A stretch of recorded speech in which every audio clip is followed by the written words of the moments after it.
Depois de ficar em segundo lugar no primeiro turno, o candidato ultraliberal Javier Milei vence a eleição para a presidência da Argentina com mais de 10 pontos percentuais de vantagem. Ele venceu o candidato governista, o atual ministro da Economia, Sérgio Massa, por 56% a 44% dos votos válidos. No discurso à nação, depois da vitória, o vencedor foi um pouco mais comedido do que vinha demonstrando ao longo da campanha e também da vida política dele. Javier Milei disse que todos aqueles que quiserem se somar serão bem-vindos. Ele também não mencionou algumas das principais promessas, como a dolarização total da economia e o fechamento do Banco Central. O presidente eleito assegura, no entanto, que vai mudar completamente o modelo do Estado argentino e fala no começo de uma nova era. Hoy empezamos a dar vuelta a la página de nuestra historia. Hoje viramos a página da nossa história e voltamos ao caminho que nunca deveríamos ter perdido. Hoje põe fim ao modelo empobrecedor do Estado onipresente, que só beneficia alguns enquanto a maioria dos argentinos sofre. Hoje põe fim a essa ideia de que o Estado é partilhado entre os políticos e os seus amigos. Hoje põe fim a essa visão de que os perpetradores são as vítimas e as vítimas são os perpetradores. Hoje retomamos o caminho que tornou esse país grande. Hoje abraçamos as ideias da liberdade, as ideias de Alberdi. Bem, assim a gente espera, né, Sheila? O começo de uma nova era, uma era de sucesso e de desenvolvimento econômico para a Argentina, porque o que acontece por lá repercute bastante por aqui. Então a gente torce por isso, mas essa coisa de rompimento total com os antigos políticos ou com quem construiu a realidade atual da Argentina não é bem verdade, né? Sobretudo porque o ex-presidente Macri anunciou apoio a Javier Milei, né, na reta final da campanha, também a terceira colocada no primeiro turno, Patrícia Bullrich, que também é ex-ministra. Quer dizer, não é exatamente um rompimento com a política convencional, como Javier Milei costuma dizer. E Milei, no pronunciamento, fez menções e agradecimentos nominais aos dois, né? Então também é um sinal a respeito desse não rompimento absoluto com quem já está na política e fez história já na política, né? Nesse mesmo pronunciamento, o presidente eleito da Argentina afirmou que pretende fazer do país uma potência global. Javier Milei afirma que isso pode ser alcançado a partir do pensamento econômico libertário. Esse modelo de decadência chegou ao fim, não há como voltar atrás. Os resultados desse modelo são evidentes para todos verem. De país mais rico do mundo, hoje estamos no ranking em 130º. Metade dos argentinos são pobres e outros 10% estão indigentes. Pare com esse modelo empobrecedor de casta. Hoje abraçamos o modelo libertário para voltar a ser uma potência global. Para volver a ser uma potência mundial. Apesar de ter moderado um pouco as palavras, Javier Milei diz que há pessoas que vão resistir às mudanças que ele tentará implementar no governo. Ele vai ter um congresso inteiro, né, para trabalhar, para negociar, para fazer política. O presidente eleito afirma que aqueles que querem manter um sistema de privilégios terão de lidar com a nova lei. Sabemos que há gente que se vai resistir. Sabemos que há pessoas que resistirão, sabemos que há pessoas que querem manter esse sistema de privilégios para alguns e a pobreza para a maioria dos argentinos. Para eles, eu digo, tudo dentro da lei e nada fora da lei. Vamos trabalhar lado a lado com todas as nações do mundo livre para ajudar a construir um mundo melhor. Hoje é uma noite histórica, não só para nós, mas porque é o fim de uma certa forma de política e o início de outra. Uma forma de fazer política e começa outra. Bom, vamos às análises, né? Para o professor de Relações Internacionais da ESPM, Leonardo Trevisan, esse primeiro discurso de Javier Milei indica uma posição individualista do novo presidente da Argentina. Ele não fez menção, qualquer convivência política saberia disso, ele não fez menção a nenhum aliado como se por um acaso ele tivesse maioria no Congresso, não é? Isso é uma situação como se ele dissesse, olha, a partir de agora eu sou o salvador da pátria e vou resolver o problema com muito liberalismo. Então, de alguma forma, pareceu um discurso que é muito mais um exercício de vontades do que efetivamente um discurso político. A também professora de Relações Internacionais, Karina Mariano, avalia que a participação do ex-presidente Maurício Macri será fundamental no sucesso do governo de Javier Milei. O Macri ajuda ele a angariar o voto do centro, o voto que está descontente, mas não tão descontente a ponto de votar no Milei. O Macri vai ser estratégico para ele conseguir essa base de apoio dentro do Congresso, que vai ser necessária para conter a oposição agora kirchnerista, né? Então, o Milei ele vai necessariamente ter que, vamos dizer assim, amainar o seu discurso. Reinaldo Azevedo estava dizendo, né, na coluna dele, que acabou de ser exibida aqui, sempre por volta de 6h47, 6h48 da manhã, se acompanha a coluna do Tio Rei, aqui na Band News. E ele falava isso, né, sobre o Maurício Macri, também um apoio da Patrícia Buris, se tornar uma espécie de lastro, né, para Javier Milei, e ao mesmo tempo, para segurar mesmo, né, esse ímpeto do Javier Milei de criar uma política extrema e que não tenha muita ligação com a realidade, né? Então, esses dois políticos bem experientes na Argentina vão ajudar a colocar o pé no chão, né? Digamos assim. Falando em políticos experientes, Sheila, você falava fora do ar, né, sobre a velocidade com que o ministro da Economia, o candidato derrotado, o Sérgio Massa, reconheceu a derrota. Foi muito cedo, né, pouco mais de uma hora antes do pronunciamento de Javier Milei. O candidato governista desejou boa sorte ao presidente escolhido pela maioria dos argentinos. Quero dizer que, obviamente, os resultados não são os que esperávamos. E comuniquei-me com Javier Milei para parabenizá-lo e desejar-lhe boa sorte, o que é o presidente que a maioria dos argentinos elegeu para os próximos 4 anos.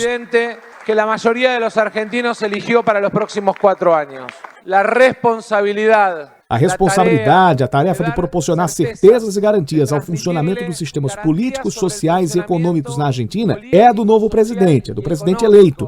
E esperamos que o faça. É responsabilidade do novo presidente, do presidente eleito, e esperamos que assim lo haga.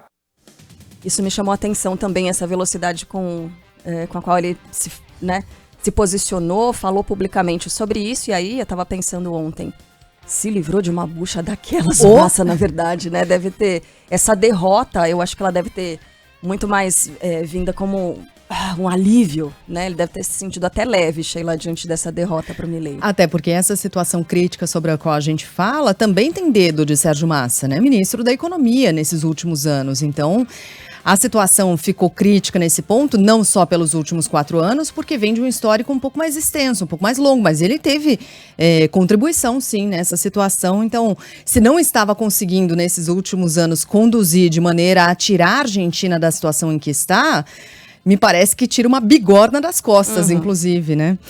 Pois bem, Javier Milei toma posse no dia 10 de dezembro. A gente vai falar um pouco mais sobre o futuro dessa relação com o governo brasileiro. A gente vai direto a Brasília. Ontem o presidente Lula disse que a democracia deve ser respeitada. Não citou diretamente o nome do agora presidente da Argentina.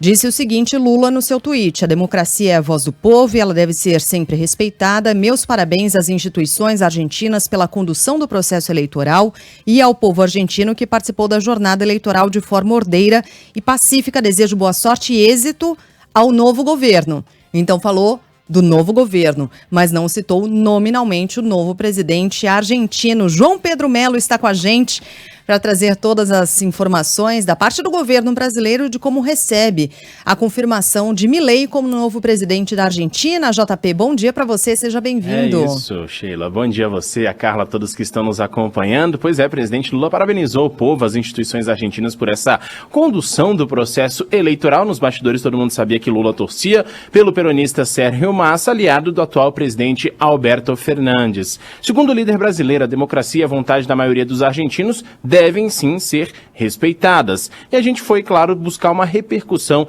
a respeito dessa questão. Lula destacou ainda que o Brasil sempre estará à disposição para trabalhar junto com os irmãos argentinos, e o professor de Relações Internacionais, Matheus Pereira, considera que o futuro da relação entre Brasil e Argentina, por enquanto, é incerto. A tendência é que sim, as relações fiquem um pouco mais difíceis. A gente ainda não sabe até que ponto o Milei vai transformar essa retórica de campanha em prática governamental. Uma primeira coisa interessante para ficar de olho é como que ele vai se comportar em relação à posse. Ele vai convidar o Lula para a posse, como é de praxe, ou não, né? Então, vai romper relações com o Brasil. Me parece que são questões que ficam mais no plano da bravata, né, do discurso que é próprio de campanha. Pois é, mesmo em crise, o país vizinho é capaz de gerar oportunidades de negócios que valorizem e fortaleçam as relações entre as duas nações. A professora de Economia da Fundação Getúlio Vargas, Carla Beni, lembra que a parceria existente entre Brasil e Argentina é de cooperação. Para ela é preciso entender como essa relação vai se dar a partir de agora. As relações comerciais, elas não podem ser pautadas por afetos ou desafetos do chefe do executivo do momento, porque é uma combinação entre política, economia e a própria diplomacia. Como o Milei já foi contundente com relação ao relacionamento dele com o governo brasileiro atual, eu fico pensando que os empresários, tanto os argentinos que exportam para o Brasil e quanto os empresários brasileiros que fazem esse comércio, como que eles estão pensando, como é que esse processo vai se dar agora? A gente não pode esquecer, por exemplo, que durante o processo eleitoral, Javier Milei falou em tirar a Argentina do Mercosul. Só que para analistas, essa posição inicial foi calibrada durante a campanha e não há um risco imediato para esse bloco. O presidente do Uruguai, Lacalle Pou, por exemplo, disse que publicou, na verdade, uma mensagem de saudações ao novo líder argentino, destacou que os dois terão muito o que trabalhar ao longo desses próximos anos, e aí a gente tem também repercussões em outros países. O paraguaio Santiago Peña também saudou Javier Milei pela vitória e parabenizou o povo argentino pelo processo eleitoral. Essas, então, por enquanto, as repercussões aí a respeito dessa eleição na Argentina. Bom, o JP começou mostrando aqui, né, a fala do presidente Lula, estava dividindo tela com ele, o tweet que foi postado nas redes do presidente, e ele parabeniza o sistema eleitoral da Argentina, né? E por que é que isso tem um certo peso? Porque na reta final da campanha, a irmã de Javier Milei questionou a legitimidade das urnas, né, a legitimidade do resultado do primeiro turno das eleições. Disse que o candidato do governo, o Sérgio Massa, recebeu algum tipo de ajuda, né, que ele teria sido... Nossa, me fugiu completamente, sei lá. Qual o antônimo de prejudicado? Beneficiado. Obrigada, João Pedro Melo. Beneficiado pelo sistema de alguma forma. Isso remete a outros políticos de outras partes do planeta, né? Isso aconteceu no Brasil, lembrando, e acabou enfraquecendo de uma certa forma, né, a certeza do brasileiro no funcionamento da justiça eleitoral por aqui. Então, é uma espécie de dinâmica que aconteceu em outras partes do planeta, e que na Argentina, bem na reta final, acabou acontecendo também. Por isso, talvez, né, essa velocidade para se reafirmar o resultado das eleições e dizer que o Milei foi eleito democraticamente, e é o novo presidente eleito democraticamente da Argentina. Agora, alguns poréns aí também, né, o João Pedro Melo estava ouvindo especialistas, e ele se apoiou, um dos principais pilares da campanha dele é a redução do tamanho do Estado, né? Mas, ao mesmo tempo, ele recebeu, no fim justamente dessa corrida eleitoral, o apoio de dois políticos que são políticos tradicionais e que, certamente, esses partidos vão pedir em troca aqueles lotes, né, aqueles loteamentos já tão conhecidos, né, João Pedro Melo? Em Brasília a gente vê muito disso, e a gente viu recentemente trocas em ministérios, justamente troca de apoio do governo federal para conseguir as suas aprovações no Congresso Nacional. Então, muito provavelmente, a gente deve observar a mesma coisa acontecendo na Argentina, né? Diga, João Pedro. Sim, não, era só para tratar um detalhe interessante a respeito disso, né, que muitos falam do presidencialismo de coalizão, entre outras questões, mas na verdade nada mais é do que um toma lá da cá, né, você consegue voto de um lado e obviamente tem que retribuir de outra forma, com cargo, com alguma outra coisa que esses políticos grandes provavelmente desejam, né. A gente conhece bem. João Pedro Melo volta mais tarde ao longo da programação. Beijo pra você, bom trabalho, JP. Beijão, pessoal, bom trabalho, até mais. E Sheila, a gente vai ter mais, né, sobre a eleição da Argentina ao longo do dia, porque, gente, é um dos assuntos mais importantes, né, dessa segunda-feira, não só pra Argentina, mas para todos os países da América do Sul.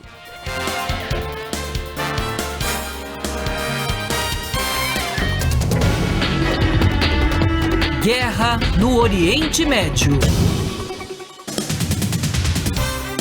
Ministério da Saúde da faixa de Gaza, mantido pelo Hamas, diz que um ataque aéreo a um hospital no norte do território deixou pelo menos 12 mortos hoje.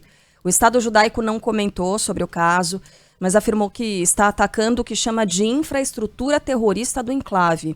A explosão na instituição de saúde acontece poucas horas depois de um pronunciamento do Alto Comissariado das Nações Unidas para os Direitos Humanos. O alto comissário Volker Turk disse que a faixa de Gaza viveu as últimas 48 horas de forma horrenda. O austríaco acrescentou que a morte de pessoas em abrigos da ONU é totalmente inconsistente com a proteção de civis demandada pelo direito internacional. Autoridades do Catar e dos Estados Unidos consideram, por outro lado, que há avanços na possível liberação dos reféns mantidos pelo Hamas. Tem destaque chegando agora com Yuri Queiroga. O embaixador de Israel nos Estados Unidos diz que o país está próximo de conseguir um acordo para libertar reféns nos próximos dias. Michael Herzog declarou à rede americana ABC que o Estado israelense faz esforços sérios, mas que por enquanto não pode dar mais detalhes. O jornal The Washington Post chegou a anunciar que o grupo terrorista Hamas libertaria dezenas de mulheres e crianças em troca de 5 dias de cessar-fogo em Gaza. Cerca de 200 pessoas estariam sob a custódia do Hamas desde o início do conflito em 7 de outubro. Além de diplomatas dos Estados Unidos, o governo do Catar também tem participado das negociações e diz que as maiores dificuldades neste momento são logísticas. O que nós temos observado, em especial nesses últimos dias, é o governo de Israel e as suas forças de defesa trazendo ou tentando buscar e apresentar argumentos para explicar ou tentar justificar esses ataques em hospitais, a hospitais ou no entorno de hospitais, como a gente vem acompanhando e que geraram reações muito duras por parte de outros países e por parte de organizações internacionais como a própria ONU, né?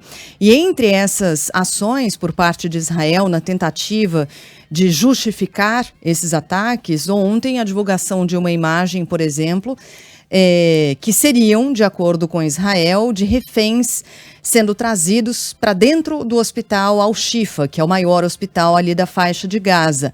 Israel diz que se tratam de 2 reféns. Essas são imagens do próprio dia 7.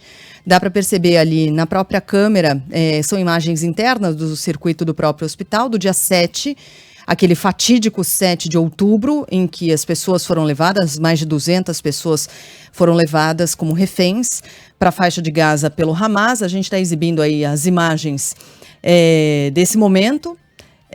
Há como saber se de fato são reféns? Não, ainda não. Mas o governo de Israel diz que sim, que seriam pelo menos 2 reféns. Dá para ver no relógio 4h10 da tarde, né? Se tiver certo também o relógio dessa imagem. Mas enfim, isso de dentro do hospital Al-Shifa, na faixa de Gaza. A gente vai seguir ainda acompanhando esse assunto. E a cada dia que passa a gente fala do aumento substancial no número de mortos e da necessidade premente de um cessar-fogo, ainda que temporário, para que menos crianças e mulheres morram vítimas desses ataques que vêm sendo promovidos pelo Exército de Israel, pelas forças de segurança, ao mesmo tempo que a gente segue com muita apreensão acompanhando aqui esses avanços na possível liberação de reféns mantidos pelo Hamas, a negociação que envolve pelo menos a liberação de 50 reféns. De volta aqui ao Brasil, pelo menos 3 pessoas morreram em razão das fortes chuvas que atingiram Rio Grande do Sul e mais de 2.500 estão em abrigos. De Porto Alegre, o destaque chegando com Gilberto Echauri. 3 pessoas morreram no Rio Grande do Sul em função das chuvas que atingiram o estado, principalmente a Serra e o Vale do Taquari, na última sexta e sábado. As vítimas são um homem e 2 mulheres. Na manhã de domingo foi localizado o corpo de Luiz Antônio Martins, que não teve a idade revelada. Ele teve o carro arrastado pela correnteza ao transitar por uma estrada no município de Vila Flores, na Serra. As outras 2 vítimas são mãe e filha, de 51 e 86 anos, que tiveram a residência soterrada em Gramado, também na Serra. Ainda há outra morte registrada, a de uma mulher cujo veículo caiu num rio ao passar por uma ponte em Coqueiro do Sul. A Defesa Civil classifica esse óbito como decorrência de um acidente de trânsito. O marido dela e uma criança de 2 anos que também estavam no carro permanecem desaparecidos. Ainda conforme a Defesa Civil, passa de 2.500 o número de acolhidos em abrigos públicos no estado. Em São Paulo, tivemos, no finalzinho da semana passada, um alerta importante para ventos fortes, para chuva forte. E aí, várias ações foram tomadas, cancelamento de eventos, por exemplo, fechamento antecipado de parques, por exemplo, na tentativa de reduzir os estragos, os prejuízos provocados. Pois bem, a Defesa Civil contabiliza mais de 100 quedas de árvores na capital paulista por causa dessas chuvas e do vento também, tudo isso atingindo a cidade no fim de semana.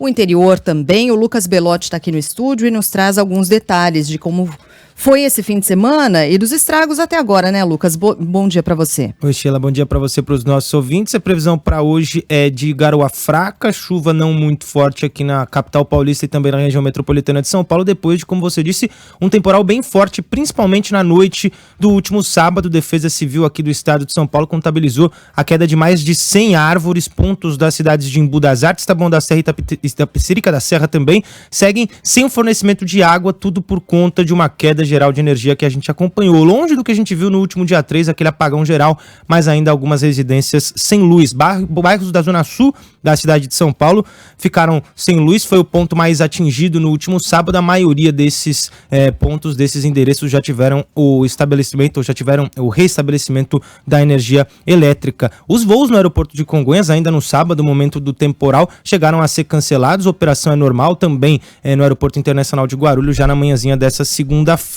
Número da Defesa Civil é de que ninguém ficou ferido, apesar dessas 100 ocorrências envolvendo queda de árvores e também dos ventos fortes que chegaram a 80 km por hora. Segundo a Enel, que é responsável pelo estabelecimento, pelo serviço de energia elétrica aqui em São Paulo, 98% dos clientes que foram afetados durante o temporal já tiveram a energia restabelecida, portanto são poucos os endereços que seguem sem luz. Na questão da falta de água, alguns municípios mais afetados, esses não estão aqui na capital paulista. Sabesp também, em nota que é responsável por esse fornecimento, diz que está trabalhando para tentar restabelecer o fornecimento de água, esse bombeamento aí para as casas de Itapecerica da Serra, Embu das Artes também e outras cidades da região metropolitana afetadas. Promessa é de que isso seja feito ainda hoje. Beleza, obrigada, viu, Lucas? Na programação local, é claro, a gente vai voltar a falar bastante sobre esse assunto, registrar aqui as mensagens que chegam aos montes dos nossos ouvintes em São Paulo. Pois é, e a gente fala agora, Sheila, um dos principais destaques do fim de semana, infelizmente, foi a tragédia que aconteceu no show da cantora americana Taylor Swift, né? Uma fã brasileira morreu, ela teve, ao que tudo indica, um mal súbito, teve parada cardiorrespiratória, logo depois do comecinho da apresentação, que foi realizada na última sexta-feira.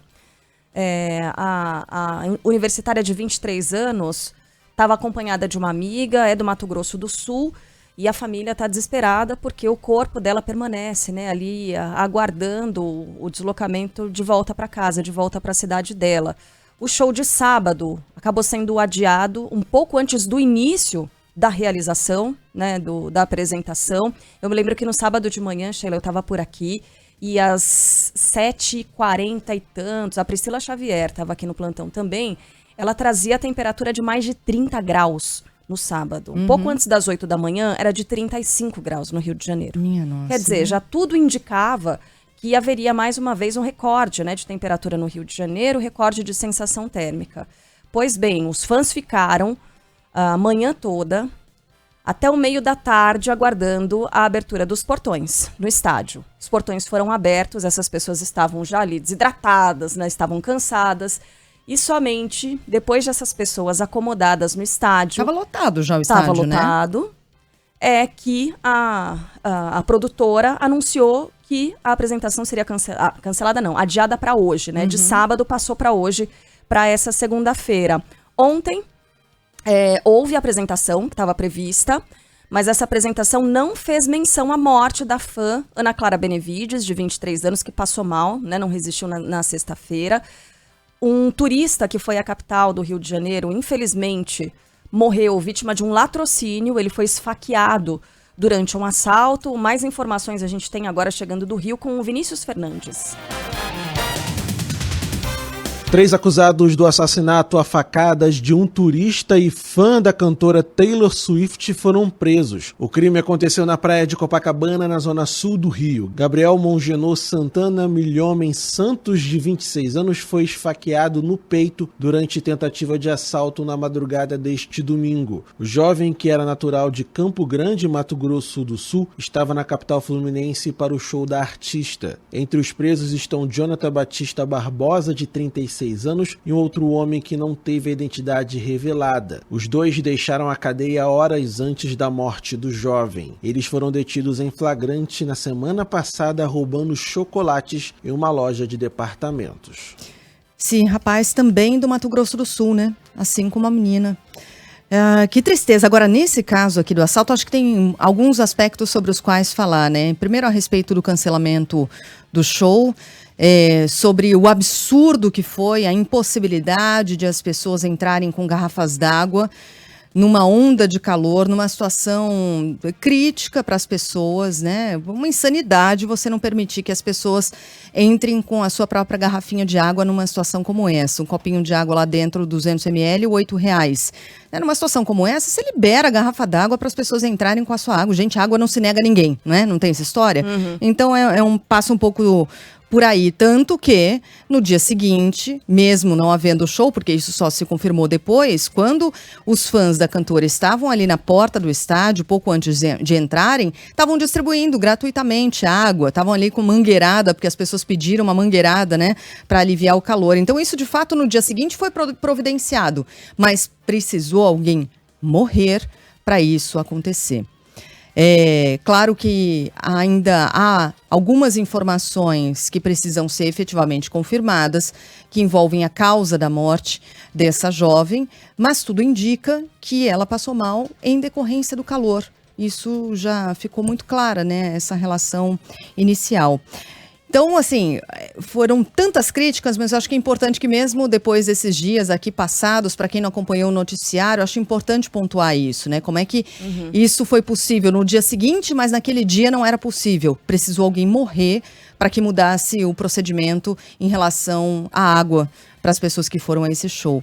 Esse é um ponto, né? Esse é um dos aspectos. O outro é desse cancelamento tão em cima da hora, né? Isso provocou revolta daqueles fãs que estavam lá, envolve uma série de custos, porque tem gente de fora do Rio de Janeiro que gastou com passagem, que gastou com hotel. Aí as companhias aéreas começaram a divulgar como é que vai ser esse processo de ressarcimento ou não, de mudança na alteração do voo, né? De horário de voo, de data do voo de retorno, enfim. Acaba que é um prejuízo para as pessoas. O que a produtora da cantora já divulgou, até porque ao longo de todo o dia houve reuniões com seu próprio departamento jurídico, uma série de assuntos a serem tratados, sobre multa, né, assim, tudo aquilo que uma produtora de show precisa levar em consideração numa hora como essa. Agora, essas reuniões poderiam ter sido um pouco mais rápidas para que a decisão viesse antes, né, gente, não com estágio já lotado, que foi o que a gente viu acontecer. E não foi de uma hora para outra que o calorão chegou ao Rio de Janeiro. Os últimos dias estavam, né, dessa forma. Exatamente. Sim, e o que me deixou bastante assustada, Sheila,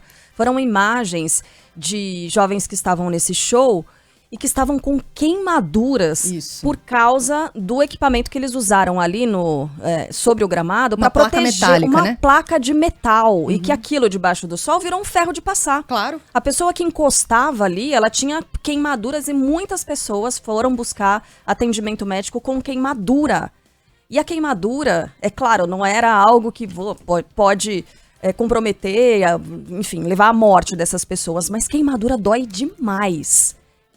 Primeiro lugar, ninguém deve sofrer queimadura num ambiente que é totalmente planejado para uma apresentação musical. Essas pessoas que pagaram caro por esses ingressos. Não é barato, não. Pagaram caro para estar ali e estarem protegidas. né? É. E você imagina a dor, né? Essas pessoas foram buscar atendimento médico, olha, vou dizer, viu?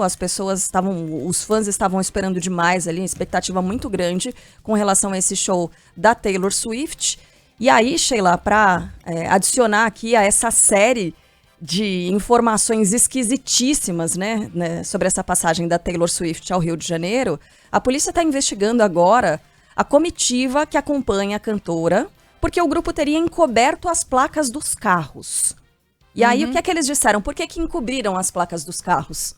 Foram agentes de trânsito que mandaram. Conta aí, Amanda Oliveira. A Polícia Civil investiga a conduta de motoristas da equipe da cantora Taylor Swift após denúncias de que as placas dos carros utilizados por eles estavam cobertas com plástico preto. Em depoimento, os motoristas disseram que foram orientados a cobrir as placas para trafegarem faixas exclusivas. A polícia chegou a apreender os carros utilizados pela comitiva. No entanto, os veículos foram liberados, já que não houve flagrante. Os investigadores aguardam as imagens de câmeras de segurança do hotel onde a equipe está hospedada na zona sul do Rio de Janeiro para serem analisadas. Os prestadores de serviço podem responder pelo crime de ocultar ou adulterar sinais identificadores de veículos.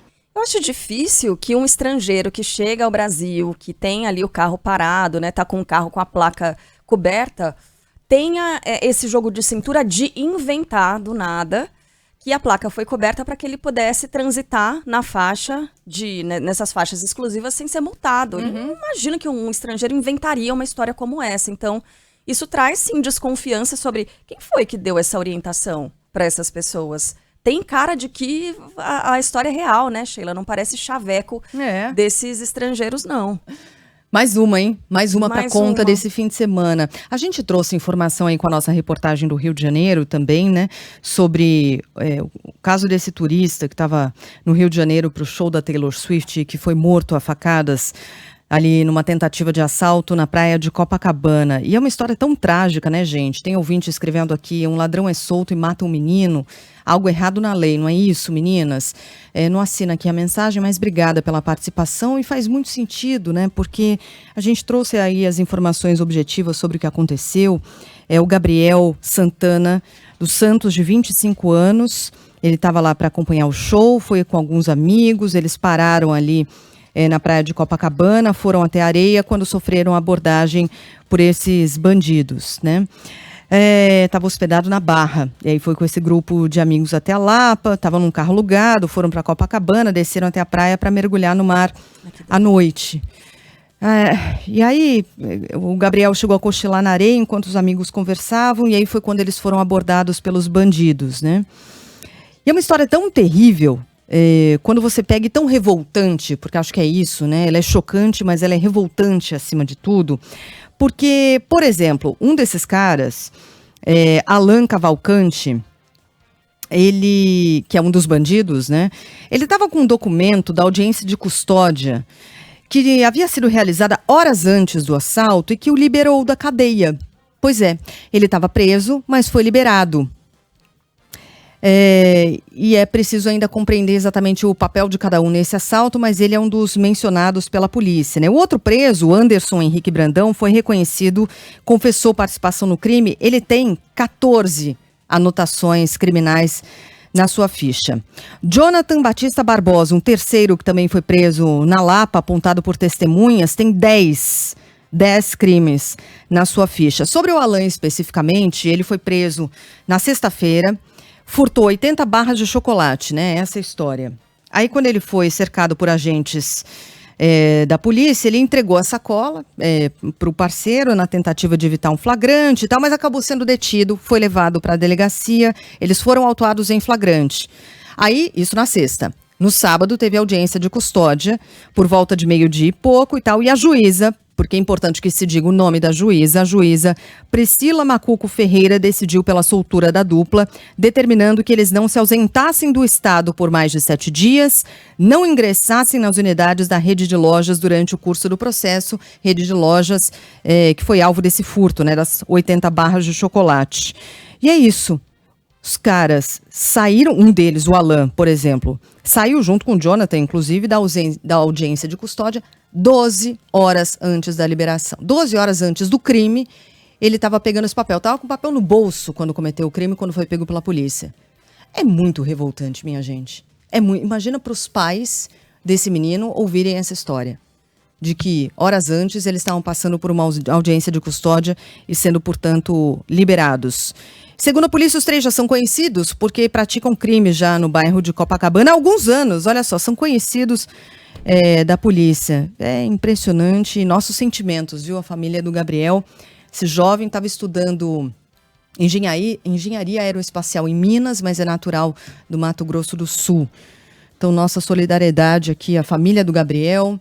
Também a jovem, né, que morreu no fim de semana, também com família e nascida no Mato Grosso do Sul. Mas nesse caso aqui, eu achei importante registrar o histórico envolvendo esses bandidos e, evidentemente, a revolta da família a partir disso. O Henrique, nosso ouvinte, mandou mensagem para cá, dizendo, olha, de fato, dá para entender a revolta, mas para a juíza era um bando de ladrões de chocolate. Uhum. Porque quando você fala de prisão em regime fechado para ladrão de chocolate, parece que é algo cuja medida está meio desequilibrada. Mas é que não é só isso, né? São 14, como você disse, né, Sheila? 14 passagens pela polícia, eram conhecidos já do sistema. Então, para acontecer algo mais grave, né, para se envolver em um latrocínio, talvez seria questão de tempo mesmo, e de fato aconteceu. Uhum. Mas o histórico, nesse caso, tem que ser levado em consideração. Né, nessas audiências de custódia, porque é claro que para uma pessoa que está passando fome e de repente roubou alguma coisa para se alimentar, para levar para os filhos, é o caso de ficar preso? Talvez não, mas o juiz tem que analisar tudo isso com base no histórico também dessas pessoas. Mas obrigada pela mensagem, o Henrique, que está aqui pensando, raciocinando com a gente, né? Faz todo sentido do ponto de vista da É. lei, né? Uhum. Se você olhar se você olhar a letra fria da lei, né? E objetivamente o crime, embora sejam 80 barras de chocolate e não 2 para se alimentar ali na hora, mas enfim, 80 barras de chocolate, 80 barras né? de Isso chocolate. é importante destacar. Mas de todo modo, tá? Porque a juíza tenha considerado isso um crime de menor poder ofensivo, qualquer coisa do tipo, né? E tenha liberado. Como a Carla disse, o histórico nesses casos importa. Se você está falando de gente que, por exemplo, tem homicídio na ficha, né, entre esses crimes cometidos, né? Mas enfim, a gente vai seguir acompanhando ainda esse caso, o processo todo de investigação, e também ao longo do dia o Rio de Janeiro volta aqui com atualização pra gente. A gente vai para Brasília porque a Polícia do Distrito Federal deve ouvir novamente nos próximos dias o motorista que dirigia o ônibus que avançou por uma linha férrea e foi atropelado por um trem. Esse acidente deixou uma pessoa morta e outras 5 feridas. Fala a Karine Nogueira. A Secretaria Nacional do Consumidor deu um prazo de 24 horas para que a T4F, produtora responsável pelos shows de Taylor Swift no Brasil, preste informações sobre as circunstâncias que levaram à morte de Ana Clara Benevides, de 23 anos, que estava no show da cantora nesta sexta-feira, no Engenhão, no Rio de Janeiro. O órgão subordinado ao Ministério da Justiça conseguiu notificar a empresa de eventos no fim da tarde deste sábado, em meio ao adiantamento do concerto que a cantora americana faria à noite. Entre os esclarecimentos solicitados estão quem determinou a proibição do acesso de água no show e quais foram os procedimentos médicos adotados para o atendimento da fã que morreu. Ana Clara passou mal e sofreu uma parada cardiorrespiratória em meio às fortes temperaturas no Rio de Janeiro. Bom, a gente ouviu a Karine Nogueira trazendo informações também sobre o show da Taylor Swift, né? Sobre as medidas que foram adotadas depois da morte da universitária de 23 anos. Agora sim a gente vai ouvir a Karine trazendo informações sobre esse acidente, entre aspas, né? Porque o motorista avançou ali, partiu para cima da linha férrea. Karine tá trabalhando pouco, hein, Karine, nesse feriado. Vamos lá, bora para as informações. O motorista de ônibus que colidiu com um trem de carga em uma via de Brasília na última sexta-feira disse em depoimento à Polícia Civil do Distrito Federal que ficou preso no congestionamento e não conseguiu acelerar porque o ônibus era velho. Segundo a Secretaria de Transporte e Mobilidade, o veículo estava fora de validade, prestes a completar 9 anos no fim de 2023, sendo que a renovação da frota de ônibus deve ser feita quando os veículos atingem 7 anos de utilização. A empresa Marechal, responsável pelo veículo, informou que o ônibus estava com as manutenções em dia. Na colisão que ocorreu em uma rotatória no setor de indústria e abastecimento, distante 10 quilômetros do centro de Brasília, uma passageira morreu e 5 pessoas ficaram feridas. Eleições na Argentina. Vamos voltar a falar sobre a vitória do candidato Javier Milei. Venceu a eleição para a presidência da Argentina com mais de 10 pontos percentuais de vantagem, o que em parte surpreendeu parte dos analistas. Em especial aqui na América Latina, na América do Sul, está conosco o Fernando Schiller, cientista político, nosso colunista, que está em Buenos Aires, acompanhou muito de perto essa eleição desde o princípio, né, em especial nesse último mês, com a intensificação das campanhas. Schiller, bom dia para você, seja bem-vindo. Quero te ouvir primeiro em relação a essa vantagem, se ela te surpreende, o que ela significa, e já vamos, é claro, olhar adiante. Entre os discursos, em especial aqueles mais radicais ou aqueles que propõem maiores rompimentos com a política tradicional e a realidade, por qual caminho deve trilhar, deve fazer o seu trajeto aí político Javier Milei? A gente sabe que tem muita diferença entre o que, durante a campanha, alguns políticos falam e aquilo que se realiza depois, até pela necessidade de composição para conseguir governar, né, Schiller? Bom dia, seja bem-vindo. Tudo bem, Sheila? Tudo bem, a Carla, nossos ouvintes, telespectadores? Olha, essas são as grandes perguntas que estão sendo feitas aqui na Argentina, né? Primeiro, a vitória do Javier Milei não deixa de ser a surpresa não é a vitória, a forma como ela se deu, né? O Javier Milei ganhou em todas as províncias, menos 3, quer dizer, o Sérgio Massa ganhou apenas em 3 províncias, entre elas aqui a província de Buenos Aires, mas por uma margem estreita, né? Em algumas províncias, como Córdoba, Mendoza, teve vitórias assim com 50%, 40%, 50% de diferença, então é algo realmente impressionante. Vamos lá, o problema é, claro, que teve uma coerência nesse voto entre o primeiro turno e o segundo turno, né? E aí é o lado que não é surpresa, o fato de que a oposição fez perto de lá 55% no primeiro turno e fez 55% no segundo turno. Estou arredondando um pouco, mas é isso, né? Quer dizer, muita gente imaginava, mas Sérgio Massa vai conseguir o voto de uma parte dos eleitores de Patrícia Bullrich, do radicalismo, enfim, isso não aconteceu. O Sérgio Massa cresceu, imagina-se, basicamente na coalizão de esquerda, que tirou 5º lugar no primeiro turno, não é? Mais alguns apoios, mas a verdade é que se manteve a coerência em relação ao primeiro turno. Então, por aí não há grande surpresa. A verdade é que é difícil, né, Sheila, Carla, quer dizer, uma economia com 142% de inflação, né? Uma crise que esgotou o país de uma maneira incrível, né? Quer dizer, ontem, por exemplo, só para dar um testemunho muito pessoal, assim, teve um momento que eu fiz uma caminhada aqui em Buenos Aires de meia hora entre um lugar e outro da nossa cobertura, resolvi ir a pé até para sentir um pouco o clima da cidade. Eu fui abordado por 10 pedintes, né? 10 mendigos, pedindo dinheiro, de maneira às vezes até um pouco agressiva, isso em bairros considerados assim, digamos assim, elegantes, até Recoleta, Palermo, aqui em Buenos Aires. Então é uma situação realmente muito complicada da economia argentina, né? Agora, ontem ele fez um discurso, havia muita expectativa, qual seria o tom do discurso do Javier Milei, e pareceu que ele baixou um pouco o tom. Ele fez 2 discursos, né? Um discurso dentro aqui do bunker, aliás, nós estamos no hotel onde está o Javier Milei, agora pela manhã ainda, uma enorme movimentação aqui, a primeira reunião do mini gabinete, estava a Diana Mondino aqui, que possivelmente seja, ou pelo menos está cotada para ser a chanceler, então tem ligações do mundo inteiro, de chefes de Estado, etc. Mas havia uma expectativa de que ele fizesse do tom do discurso, e o tom, né, eu diria, foi moderado na forma, mas no conteúdo ele reafirmou as suas posições. E disse uma frase que hoje chama muita atenção aqui nas análises, que é: não haverá gradualismos. Ele disse, olha, então é uma política de choque. uma política de choque, ou seja, então a expectativa, como a transição aqui é muito curta, a rigor, se a gente pegar de hoje até o dia 10 de dezembro, quando é a posse do presidente da Argentina, você tem aí 3 semanas, vamos arredondar, são 3 semanas ao menos de trabalho duríssimo. Hoje já deve ter a primeira reunião com Alberto Fernandes, vão se nomear 2 equipes, mais técnico-políticas para fazer a transição. Há uma expectativa por enquanto, eventual renúncia do Ministério da Economia do Sérgio Massa, até para facilitar essa transição, mas a equipe, ou seja, os secretários de Economia, devem ficar. Elas já se manifestaram que vão ficar exatamente para fazer essa transição. E o presidente Alberto Fernandes, que ficou totalmente fora da campanha, e que cá entre nós não tem a melhor relação do mundo com o Sérgio Massa, quer dizer, uma relação mais formal aí dentro dessa constelação do peronismo, vai fazer uma transição ordenada. Isso é uma tradição aqui na Argentina. Eu acho que o desastre que foi o seu governo do ponto de vista econômico, acho que ele tenta compensar, ou vai tentar compensar com uma transição republicana relativamente bem feita, né? Agora, o que é esse choque, né? O que o Javier Milei vai anunciar exatamente?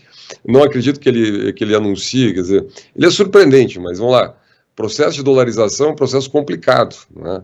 A Argentina praticamente não tem reservas hoje, não tem dólares, quer dizer, então, no Banco Central, quer dizer, você tem um processo de transição que ninguém sabe exatamente como vai se proceder, né? Me dediquei, inclusive, aqui no fim de semana a conversar com muitos economistas e ninguém me deu uma explicação clara sobre como se dará o processo de conversão, né? Qual a capacidade do governo argentino de processar isso. Possivelmente vai se permitir, num primeiro momento, né, a convivência das moedas, eventualmente que os argentinos abram contas em dólar, ou seja, para que a economia passe a girar em dólares e a partir dali você avance no processo de dolarização. O que ele já disse é o seguinte: a extinção do Banco Central é um processo. Possivelmente o Emílio Campo, que é um dos grandes economistas da coalizão, um grande economista argentino, que defende há muito tempo esse processo de extinção do Banco Central, dolarização da economia, etc., deve ser o presidente do Banco Central. Isso deve ser anunciado agora na transição, e tem como missão, primeiro, suspender as emissões, enfim, mudar a política monetária do país, e a partir dali um processo de extinção. Para isso tem que ter maioria no Congresso, né? E vamos lembrar, a coalizão Liberdade Avança tem 37 deputados e 8 senadores, que são minoritários, é a terceira força no Congresso Nacional, e depende de uma aliança com Juntos por el Cambio, com Macri e Patrícia Bullrich. Ontem me chamou muita atenção o abraço afetuoso que o Milei deu na Patrícia Bullrich, que foi fundamental nessa, foi surpreendente. Aí eu diria assim, foi uma surpresa, porque houve uma tensão muito grande entre os dois no primeiro turno, né? E ela logo apoiou, quer dizer, e claramente teve a articulação do Maurício Macri, que é um inimigo histórico aí do peronismo, especialmente do Sérgio Massa. Então, vamos lá. Então, Macri, olha, eu diria que o Milei tem que agradecer muito ao Maurício Macri por essa adesão fortíssima do Juntos. Ontem, na apuração, quer dizer, na fiscalização, metade dos fiscais, grosso modo, do Milei eram do PRO, né, do partido do Maurício Macri, da coalizão do Juntos, né? Então vai ter um papel muito forte aí o Juntos por el Cambio, né?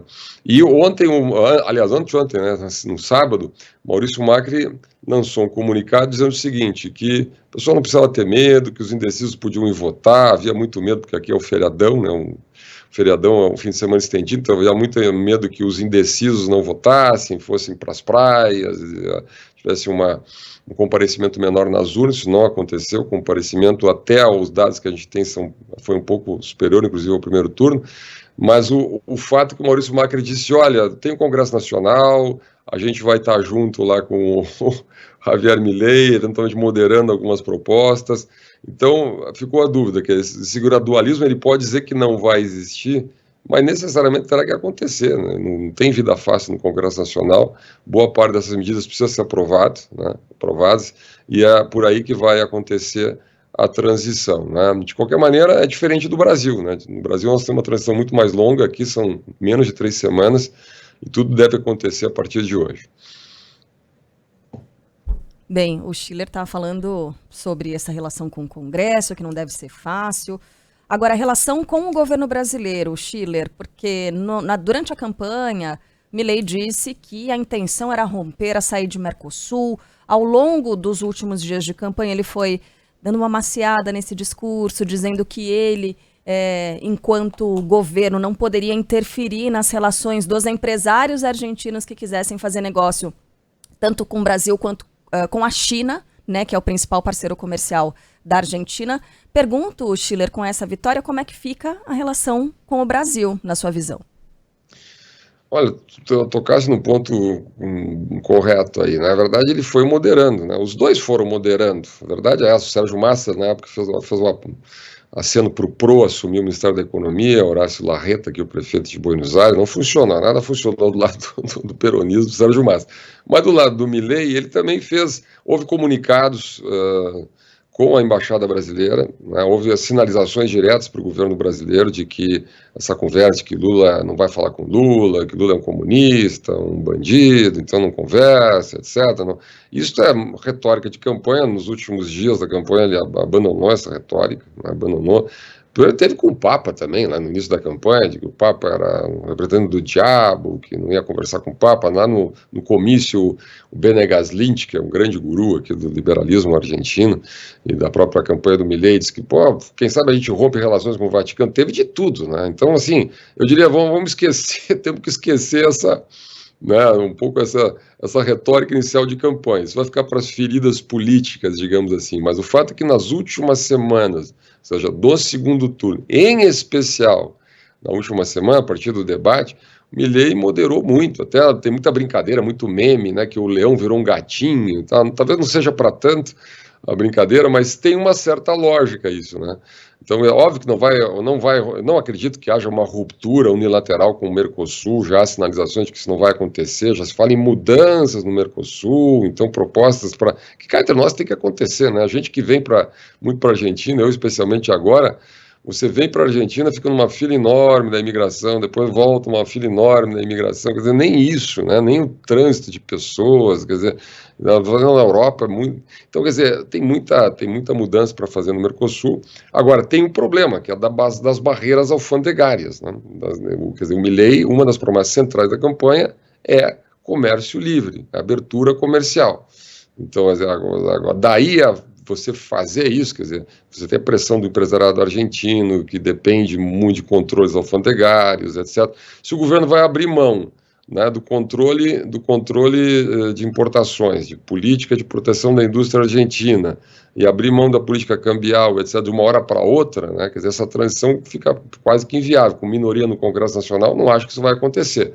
De qualquer maneira, não acredito, o que não vai acontecer, né, realmente, são simpatias políticas com o governo brasileiro. Ontem o próprio tweet do presidente Lula já deu essa indicação. Eu achei, quer dizer, ele foi no limite, digamos assim, de uma certa elegância, mas com recado, né? Então cumprimentamos o novo governo argentino, mas não mencionou o Javier Milei. O que ele está querendo dizer com isso? Bom, vamos manter relações institucionais com o governo, né? Mas não vai ter uma relação pessoal entre os presidentes, uma relação política. Vamos lembrar, Alberto Fernandes também não conversava com o Bolsonaro, nem por isso a Argentina deixou de continuar tendo relações diplomáticas e comerciais, etc., com o Brasil. Então, o que vai acontecer é isso. Não haverá relações, ou possivelmente não haverá relações políticas, né, amistosas, etc., com Lula, entre Lula e Javier Milei, né, mas relações comerciais, relações diplomáticas, inclusive, não acho que haverá problema nenhum. Quer dizer, os diplomatas se entendem, né, Sheila e Carla? Então, os ministros vão conversar, o embaixador vai conversar com o governo. Olha, eu não duvido que hoje já o embaixador brasileiro fará contatos aqui com a Diana Mondino, aqui mesmo no hotel, aqui na planta barra do hotel, e vai estar tudo tranquilo. Isso aí é muito. Vamos separar um pouquinho retórica de campanha, agora começa a vida de verdade dos governos. Aí. É isso aí. Embora os argentinos sejam assim inflamados, né? O que eu ouvi é que na Argentina